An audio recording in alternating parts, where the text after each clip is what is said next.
And so just changing the word doesn't necessarily change everything about it, but I think it does make it a little bit easier to talk about, especially when you get away from this idea that kids are just sort of magically gifted this amazing gift. And actually, like, when you really understand our field, it's not a gift in all cases, in a lot of cases, even for a kid who is kind of that unicorn and can, do a lot of things.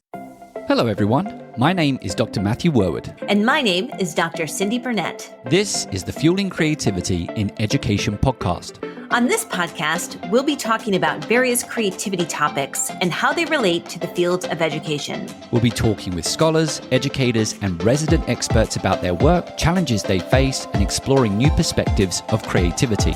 All with the goal to help fuel a more rich and informed discussion that provides teachers, administrators, and emerging scholars with the information they need to infuse creativity into teaching and learning. So let's begin. Hello, and welcome to another episode of the Fueling Creativity in Education podcast, and welcome to our continued exciting start to Season 10, which is a collection of episodes dedicated to exploring diversity topics within gifted and talented education. These episodes were recorded on location at the 2024 National Association for Gifted and Talented Conference in Seattle, Washington, which is what makes them extra special. Now, in the second episode of this mini-series, we sat down with Dr. Austina De Bonte, who is a consultant, speaker, coach, and advocate for gifted and twice exceptional students with the company Smart is Not Easy. Dr. De Bonte is also president of the Washington Coalition for Gifted Education and speaks regularly at regional and national conferences, and works closely with schools and individual families to support their needs in gifted education and twice exceptional learners. So let's begin. So we want to start with your background because this is not your first career. This is your second career. So can you tell us a little bit about your first career in tech and how you ended up in gifted education? Well, I think I ended up in gifted education the way a lot of people end up in gifted education. You have really complex kids. You need to figure them out. And the more you learn, the more you realize there is to learn, and how I kind of grew into gifted ed was really in realizing that once I kind of had gotten a grip on what was happening with my kids, I had uncovered so much interesting things that I knew other people needed. But, my first career was in technology. My first degree was in computer science. I have a master's degree and a bachelor's degree from MIT. Worked at Microsoft for many years, 17, I think. And that was a really great spot for me. Like, I learned a lot about how to work in organizations. I did a lot of leadership development work there. I ended up building a whole training program for engineers on how to think creatively, how to do sort of creative thinking in the context of an engineering workforce, which is an interesting problem because you're explaining something that to some people is intuitive, but for that community largely is not intuitive. So how do you kind of science-ify customer focus and, sort of creative approaches, design thinking, if you will. So anyway, I spent a bunch of time at Microsoft doing that work and leading teams through understanding how to become more customer focused, which involved a lot of leadership development, et cetera. But over time, I spent more and more of my time in gifted education, kind of in the nonprofit world here in Washington State. So I was the president of the Northwest Gifted Child Association for almost 10 years. More recently, I still serve on that board, but no longer as president. Now I serve as president of the Washington Coalition for Gifted Education. That is our legislative advocacy group. So we actually have 3 organizations here in Washington. There's a teacher group, a parent group, and a legislative advocacy group. So I've been part of these 2. So anyway, that gives you kind of a sense as to who I am and where I've been. But as I've done more and more nonprofit work, and have really had to dig into the research on, the things that we're working on with the nonprofits. Eventually, a buddy of mine kind of pulled me into a graduate program, and so I just finished my doctoral degree. Oh, congratulations. Yeah, congrats. I do want to follow up on your work in Washington State, because one of the things that I'm starting to become more aware of is the challenge of implementing gifted ed programs.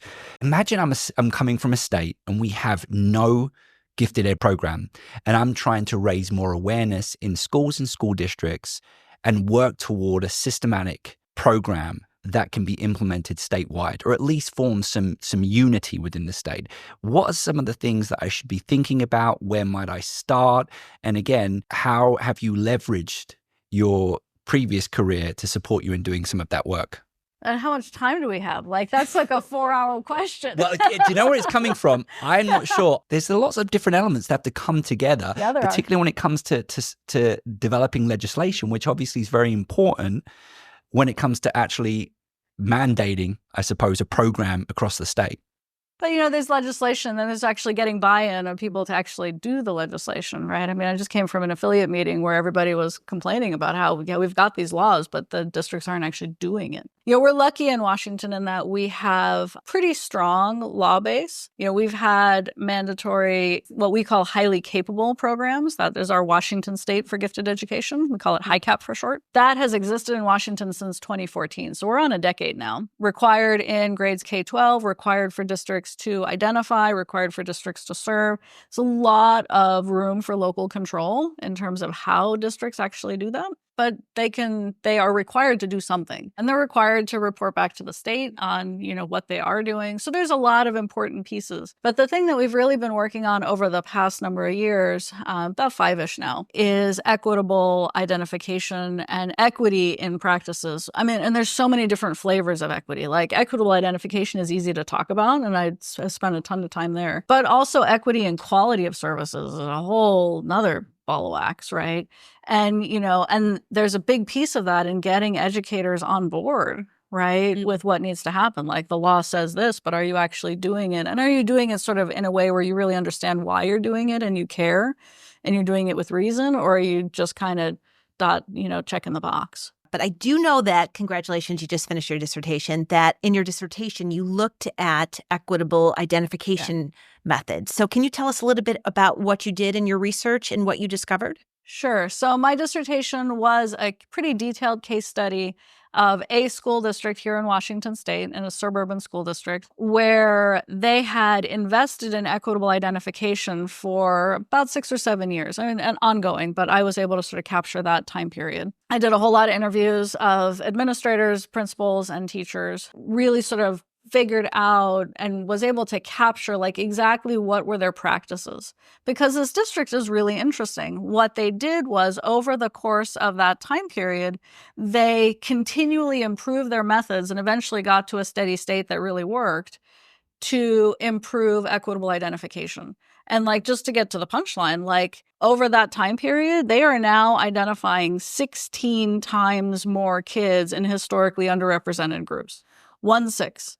Okay, that's annual identification rate. That's not sort of an amortized year over year. And so if you look sort of before they did any universal screening, and now that they're doing universal screening, but not just universal screening, actually also using local norms, also being really thoughtful about how they use multiple pathways, also being really thoughtful about how they use combination rules. It turns out OR-based rules are really essential for identifying twice exceptional kids in particular. And so I was able to really sort of unpack that and look at it over time to track how that data changed and what the practices were and how those things changed. And then there's a whole nother side of the study around the attitudes of all the players, the stakeholders at each level, at the teacher level, at the principal level, at the administrator level, on this whole system that had emerged, right? And of course, there were folks who were pro and folks who were con on everything. And what I was able to do was really show both sides of the argument for basically everything. I mean, it's a beautiful little microcosm of what gifted education kind of looks like in practice in so many places, and all the tensions.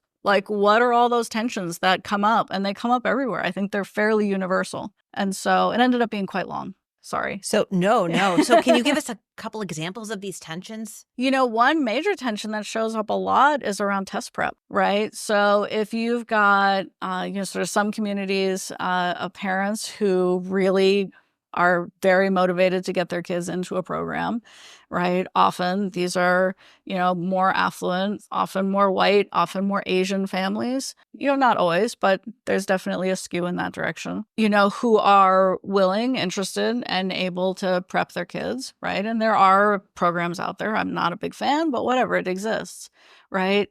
And then you've got, on the other side, teachers who are really concerned about kids who are sort of over prepping to get into a program that might not be, in fact, the right fit. But it's complex. It's so complex, right? Because, these teachers now are they're also getting a whole much wider range of kids into their classrooms identified as highly capable because of the equitable identification practices, right? They're getting more multilingual kids. They're getting more low-income kids. They're also getting a lot more twice exceptional kids. Okay, so a twice exceptional kid that isn't necessarily your quiet, compliant, studious sort, from a teacher lens, might look like a kid who doesn't belong here, right? And they might say, well, was that kid prepped into this classroom? I mean, maybe sometimes, but I actually don't think that's the major issue going on. I think that kid needs some support, and that teacher wasn't fully supported yet in how to recognize that, how to see that. What kind of support does this kid need? Like, all of our high cap kids are not sort of academic high flyers and sort of independent, right? Independently brilliant. I think is sort of the stereotype that a lot of people have, and, can do all the things, can, follow the directions, do their homework, have the executive function, all those pieces. And yeah, we've got a few of those, right? But they're almost, in this larger community, they're almost the unicorns, right? The much larger gifted community are kids who do have all flavors of neurodiversity, right? Our neurospicy kids, right? Sometimes diagnosed, sometimes not diagnosed, right? Where you've got dyslexia and dysgraphia and autism and ADHD and, auditory sensory, vision processing. Like, there's so many things going on, hardly ever that are even fully diagnosed. And so when you really put that in the soup and you're really collecting all these kids who have the potential, yeah, those classrooms are going to look different, right? But it's not because the kids don't belong there, right? And because you've referenced twice exceptional a couple of times, I was wondering if, one, you could just define that for our listeners, and two, talk a little bit more about some of the identification strategies that you've identified as being particularly helpful for that particular population. Great question. So a twice exceptional student is a student who is both what we would say in Washington, highly capable, and many other places would say gifted and talented, or TAG, who has some kind of high capacity, high potential, high ability, maybe in a discrete area, maybe sort of globally, and also has some kind of a disability, a learning difference, a neurodiversity, a mental health challenge, something else going on that is going to interrelate, right, with that ability.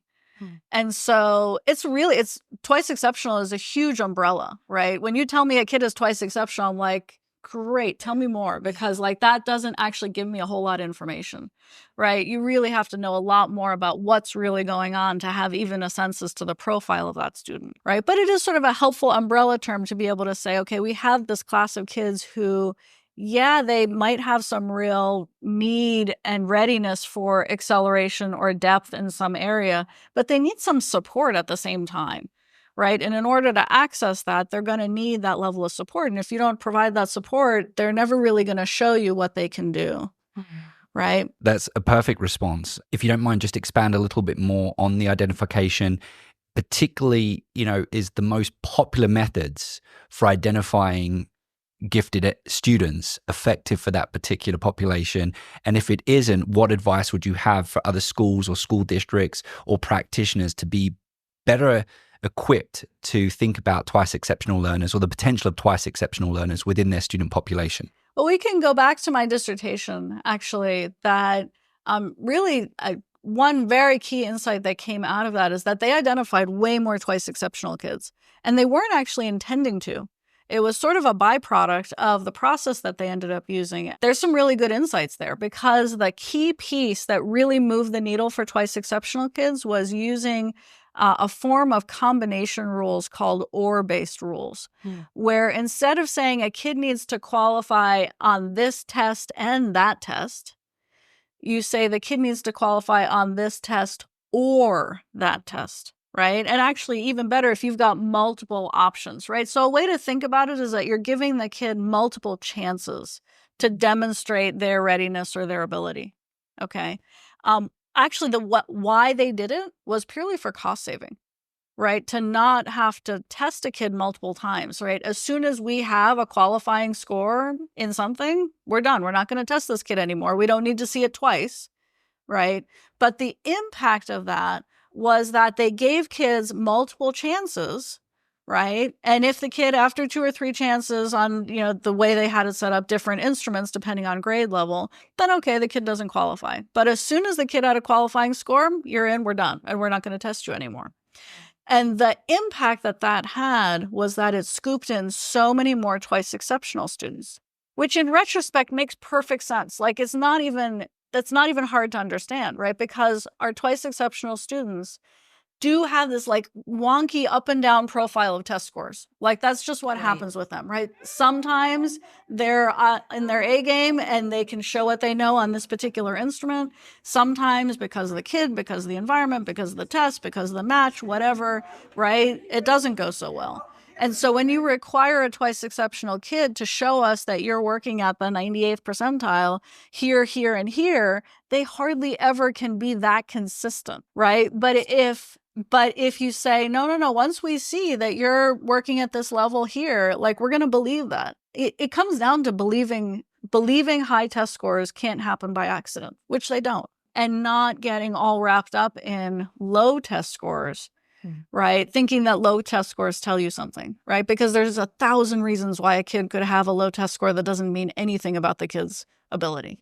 Right. And you have to be willing. That's hard for administrators. It's really hard for administrators to look at this kind of profile and to believe the ups, but not the downs. Do you want to bring more creative and critical thinking into your school? Look no further than our podcast sponsor, Curiosity to Create. Curiosity to Create is a nonprofit organization dedicated to engaging professional development for school districts and empowering educators through online courses and personal coaching. And if you're craving a community of creative educators who love new ideas, don't miss out on their Creative Thinking Network. Get access to monthly webinars, creative lesson plans, and a supportive community, all focused on fostering creativity in the classroom. To learn more, check out curiositytocreate.org or check out the links in the show notes for this episode. I want to talk about twice exceptional. So this morning we met with a school here in Seattle, and they talked about how they are a highly capable elementary middle school, and they assess students at the age of 4 with an IQ test and to assess whether or not they can get into the school. And I'm curious from your perspective, is the IQ test the best way to go in terms of measuring for potential going in at that early age? Are there other methods? Do we lose those students who are twice exceptional in doing tests like IQ tests that early on? What would you recommend to a school like this to really be able to look at a student holistically to measure for their intellectual and creative potential? So, I mean, IQ tests certainly have their place, right? And when they tell us something, they usually tell us something that's valid and interesting. But they are far from the only way to get good data, right? And there's also real bias issues. There are certain populations for whom we know it's not sort of fully fair, right? It's not fully culturally fair, and for lots of different reasons, language reasons, cultural reasons, et cetera. I am not a fan of using IQ as like the one benchmark. Right. I think it's convenient for private schools, but they can also choose to be choosy, right? Yep. They can make their own rules. I think when you're thinking about public systems, it's really hard to make an argument that IQ is what public schools should be using. And really, if you go a little bit deeper and understand local norms, right? I think local norms actually really helps us understand how to use things like achievement testing and group-based ability testing much more effectively in the context of public schools, because there is this concern like, okay, well, if we can't use IQ, then we're like stuck with these other tests, right? That we know also have issues, right? Well, yes, that is true. But there are ways that you can interpret those test scores differently.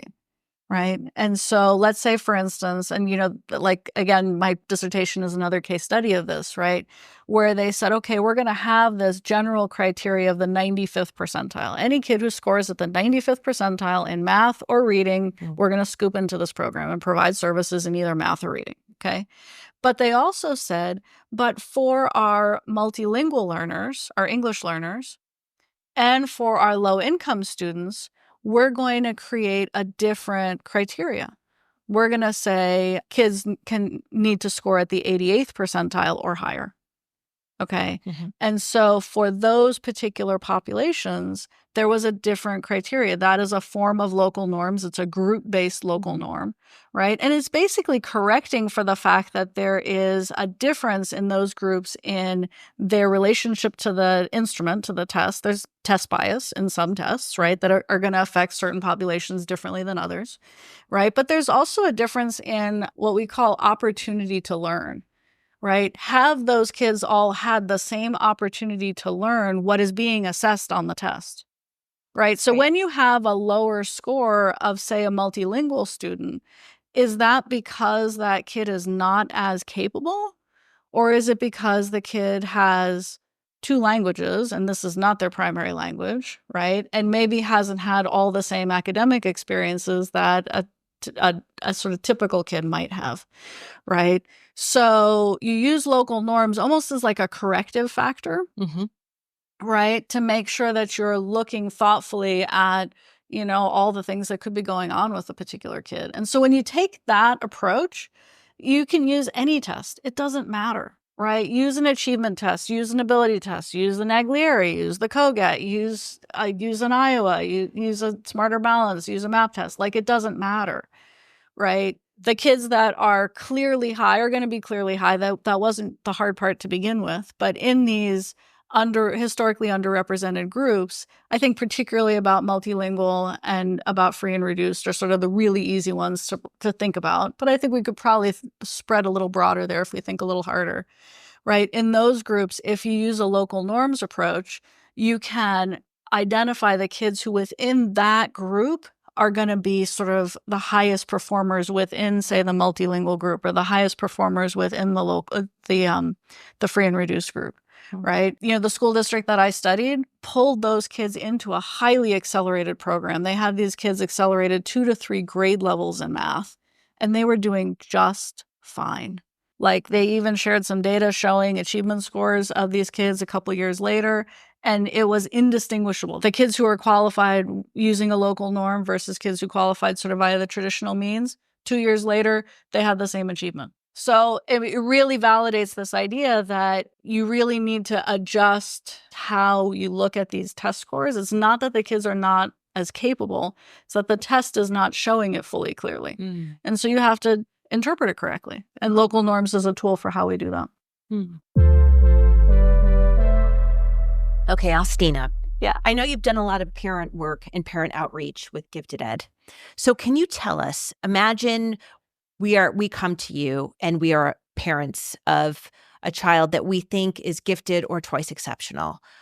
What advice would you give to them if they say, there's just, my child is not fitting in school, my child doesn't enjoy the classroom, and there's no gifted programs in the area? What advice would you give me? Because that's the question we hear a lot.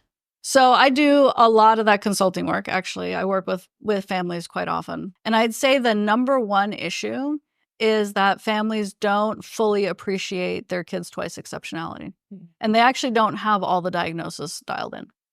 They think they know what's going on. Often what they think they know is ADHD. But actually, when you pick it apart and really understand what's underneath there, there's usually a lot more complexity. And I think the useful thing, right, is that when you understand what's really going on with a kid, you have so many more tools to help and so much more understanding as to what's really happening. There's a whole lot of, it's like a dozen that I call the ADHD lookalikes, right?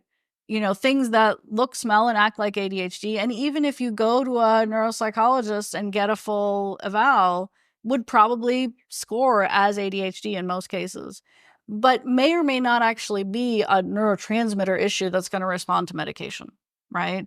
Or maybe, yes, there's that, but there's also other pieces that are, sort of exacerbating each other, right? So things that come up super, super common, vision processing disorders, where the two eyes are actually not working in concert with each other, right? And so if the two eyes are not moving together, that's going to create a whole lot more sort of stamina issues in vision. And we could talk for a long time just about vision, right?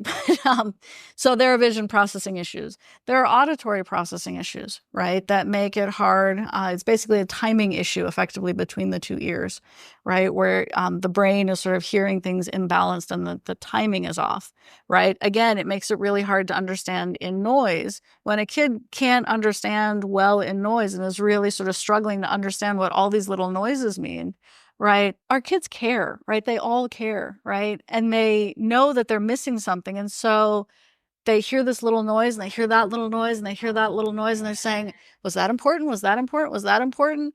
Is somebody calling my name? Was that an instruction I needed to listen to? Right? That just makes you hypervigilant, right? That's like a recipe for creating anxiety in a kid. But there's a whole bunch of other ones, including a whole bunch of medical things that get overlooked, like sleep apnea. Like when kids are not sleeping well at night, that 100% looks exactly like ADHD. 100%, right? It's a medical issue. It needs to get chased down.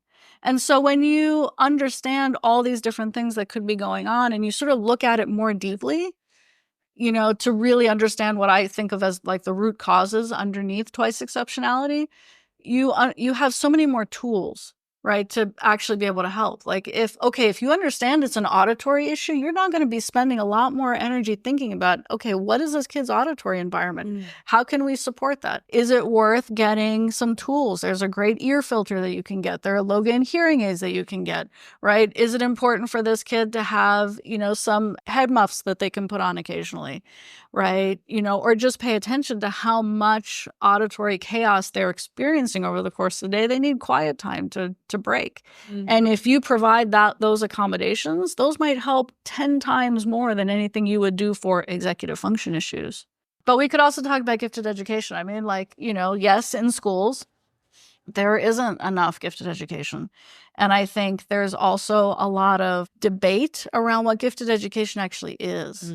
You know, I'm a big fan of, you know, a fundamentally accelerated based approach, right? If you've got a kid who is clearly scoring high in math, like there's a limit to how much going deeper and being more enriched is really going to move that kid forward. At some point, you got to move on, right? And so, you know, I think we need to be providing more acceleration in schools, you know, with some good depth and complexity along the way, because you don't want kids sort of racing along. But to actually produce that, to actually make that happen in the context of a public school system, there's a lot of logistics to make that actually possible, right? That's where it really gets to be hard. But I think when we have school districts that they define their gifted programming as sort of purely enrichment-based or purely creativity-based, right? You actually get into some really sticky waters, right? Because how do you explain that a kid who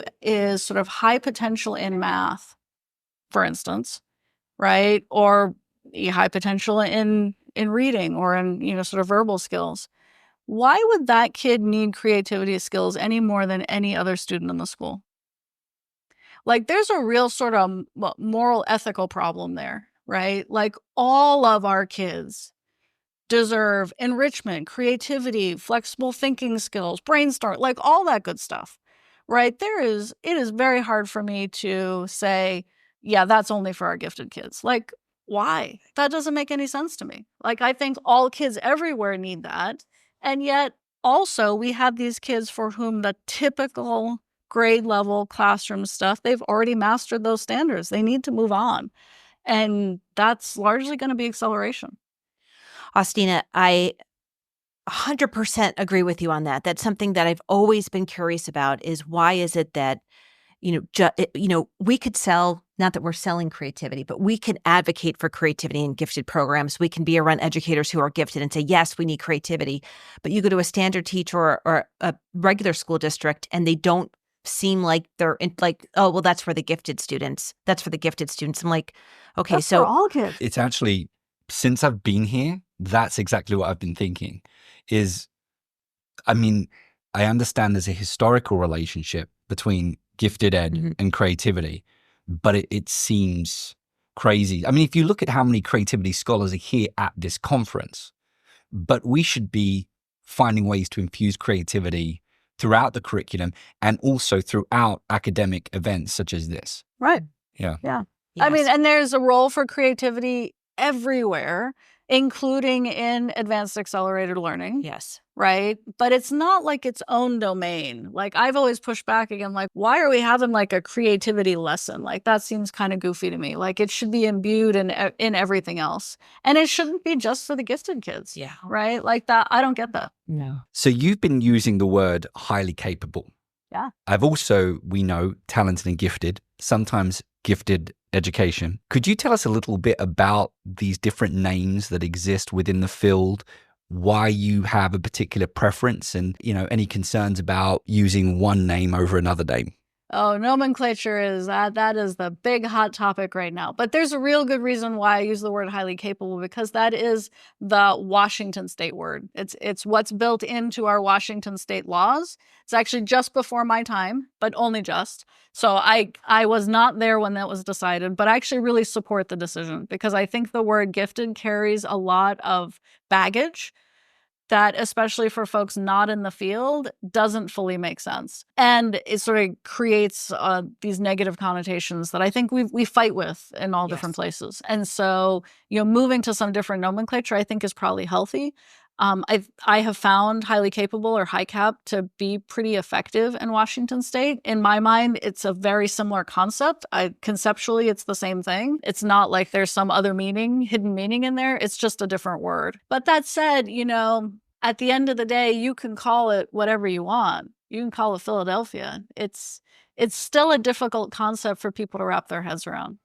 Right. And so just changing the word doesn't necessarily change everything about it. But I think it does make it a little bit easier to talk about, especially when you get away from this idea that kids are just sort of magically gifted this amazing gift. And actually, like, when you really understand our field, it's not a gift in all cases, in a lot of cases. Even for a kid who is kind of that unicorn and can, do a lot of things, there's still some heaviness that comes with that. Right. And just the being different in a world where that is not typical is heaviness. Right. Yeah. And so I think a different word is helpful. Is it the perfect word? I don't know, but I think it's a step perhaps in the right direction. And we've really gravitated toward creative potential, but I like highly capable because it speaks to a capability.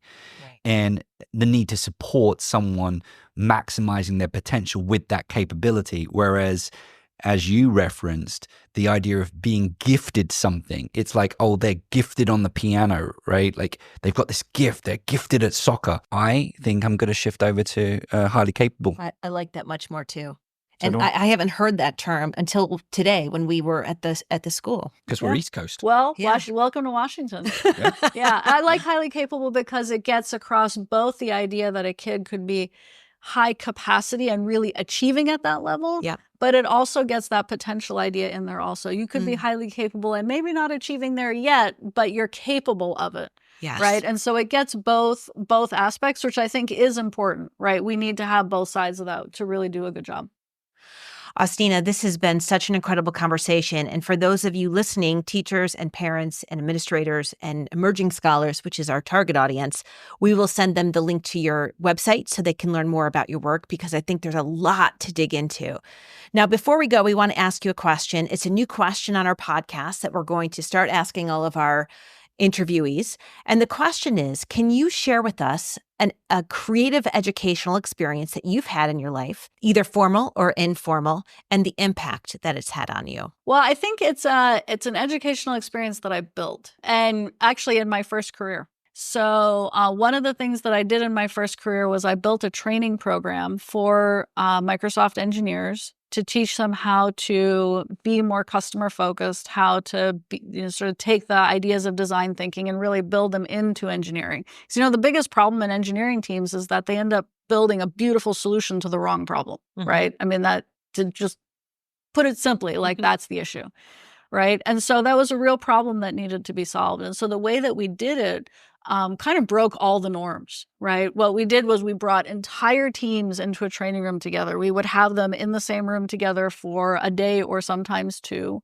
We would bring in their live customers to do live customer interviews and have them like eye to eye with their customer. We would work their problem over the course of the day in a facilitated way where it was real workshop. we would tell them how to do it, but then it was like, okay, and here's your customer, and now you really think through. And by the end of that day or the end of the 2-day sessions, we had 2 different flavors of workshops.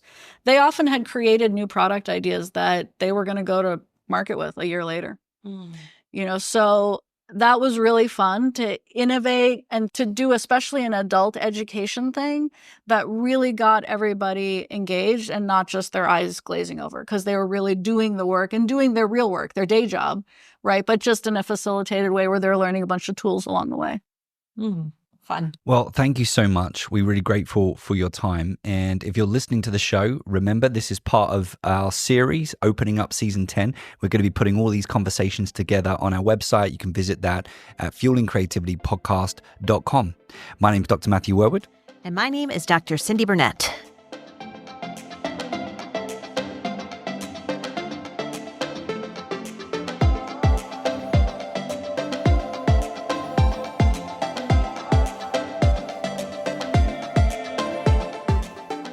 You've been listening to the Fueling Creativity and Education podcast, hosted by Matthew Worwood and Cyndi Burnett. Our creative producer is Catherine Fu, and this episode was made possible thanks to our sponsor, Curiosity to Create.